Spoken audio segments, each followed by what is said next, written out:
They didn't lose you by accident. They lost you because they stopped paying attention. And now you're going to teach them what that silence really costs. Most people beg. They send long texts explaining themselves. They show up uninvited, hoping for a second chance. They chase. But you are not most people. You are someone who understands a truth that escapes the desperate. The loudest thing you can ever say to someone who undervalued you is nothing at all. There's a psychological phenomenon called the contrast effect. When something is constant, we stop noticing it. The hum of the refrigerator disappears until it stops. The warmth of someone's presence fades into the background until it's gone. You were the refrigerator hum in their life. Always there, always consistent, always giving. And they stopped hearing you. Now, you're going to let the silence do the talking. Here's what most people get wrong about making someone regret losing them. They think it's about revenge. It's not. They think it's about proving your worth. It's not. It's about reclaiming your own attention and watching what happens when you redirect it away from someone who squandered it. This isn't about games. This is about understanding human psychology well enough to protect your peace. The first principle is what I call the void protocol. When you remove yourself from someone's life, you don't just remove your presence. You remove the future they imagined with you in it, every plan they had that included you, every assumption they made about you being there. You collapse it all. And humans are terrible at handling collapsed futures. We mourn possibilities more than realities. So, when you disappear, you're not just taking away what was. You're taking away what could have been. That's the void. And voids demand to be filled with regret. But here's where most people fail. They create the void, and then they fill it themselves. They check in. They like a photo. They respond to a story. They leave breadcrumbs that let the other person know they're still watching. And just like that, the void collapses. The tension releases. The regret never forms. Your job is to protect the void. No contact means no contact. No digital surveillance. No asking mutual friends about them. No accidental run-ins. You must become architecturally absent. Not just physically gone, but psychologically erased from their daily orbit. This is the hardest part, because your mind will create stories. It will tell you that checking once won't hurt. It will convince you that knowing what they're doing will give you peace. It won't. It will give them power. The second principle is called the elevation effect. When someone loses you, they need to see that you didn't fall apart. But more importantly, they need to see that you rose. Not because you're performing for them, because you're finally building for yourself. Here's the psychology behind this. When we leave someone or push them away, we create a narrative in our heads. We tell ourselves they needed us more than we needed them. We tell ourselves we're the prize. We tell ourselves they'll struggle without us. The elevation effect destroys this narrative. When they see you thriving, their internal story collapses. They can no longer be the hero who escaped a burden. They become the fool who dropped a diamond. But this has to be real. You can't fake elevation. You can't post gym selfies while crying in the parking lot.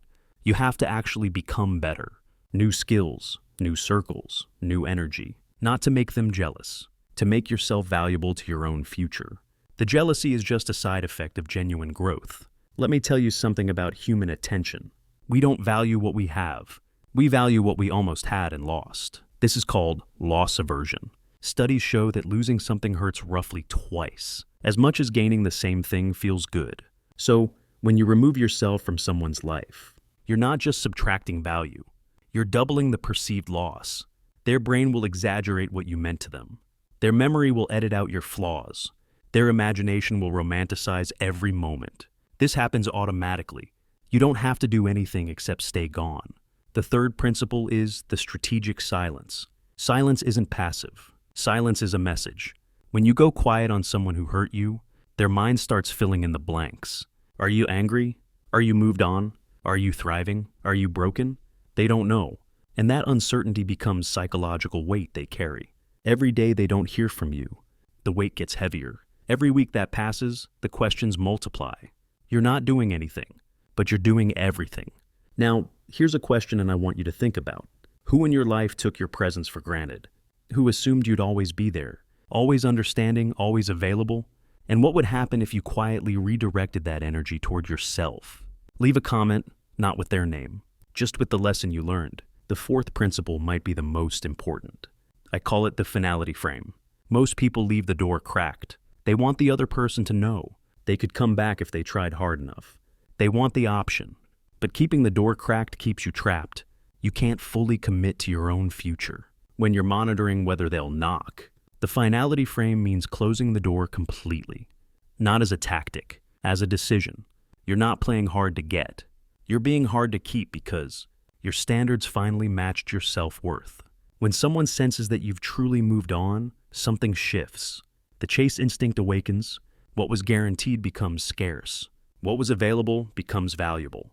Finality creates urgency they never felt when you were accessible. Let's be clear about something. This isn't about manipulation. This is about understanding that your attention is currency, and you've been spending it on people who never paid you back. When you withdraw that currency, you're not punishing them. You're correcting the economy. You're reallocating your most precious resource, your time, your thoughts, your emotional energy, toward investments that actually yield returns. If regret follows, that's not your doing. That's just what happens when someone realizes they had something rare and treated it like it was common. Here's the truth about people who took you for granted. They knew what they were doing. They just didn't think there would be consequences. They thought you'd always explain yourself when they went cold. They thought you'd always reach out first. They thought you'd always be waiting. When they finally decided you were worth their time, your disappearance rewrites that assumption. It forces them to reconsider every interaction. It makes them replay conversations looking for signs they missed. It haunts them at 2 a.m. when their phone is quiet and they remember when it wasn't. The fifth principle is the mirror test. Before you disappear from someone's life, look in the mirror. Ask yourself honestly, was I the best version of myself in that relationship? Or was I so busy accommodating them that I forgot to develop me? If the answer is the latter, then making them regret losing you isn't enough. You need to become someone that the old you would envy. Because the greatest revenge isn't their regret. It's your transformation. It's looking back at who you were and not recognizing that person. It's building a life so complete that their return wouldn't even fit into it. This is the architecture of absence. You don't tear down their peace. You build up your own. You don't chase their attention. You earn your own respect. You don't wait for them to notice your worth. You become so occupied with your own blueprint that their opinion becomes irrelevant. And somewhere along the way, something shifts. You stop wanting them to regret losing you. You start being grateful. They set you free to become who you were always meant to be. That's when the transformation is complete. So here's your challenge. Whoever took you for granted, whoever made you feel like an option, whoever assumed you'd always be there, become architecturally absent. Protect the void. Elevate genuinely. Embrace strategic silence. Close the door with finality. And pass the mirror test. Not because you want them to suffer, because you finally want yourself to thrive. If this resonated with you, leave a like. It tells me you're ready to stop being background noise and start being someone's greatest loss. Subscribe if you want more strategies for navigating a world that often underestimates the quiet ones. And comment with one word, the emotion you're finally ready to release. Now go, build your life silently.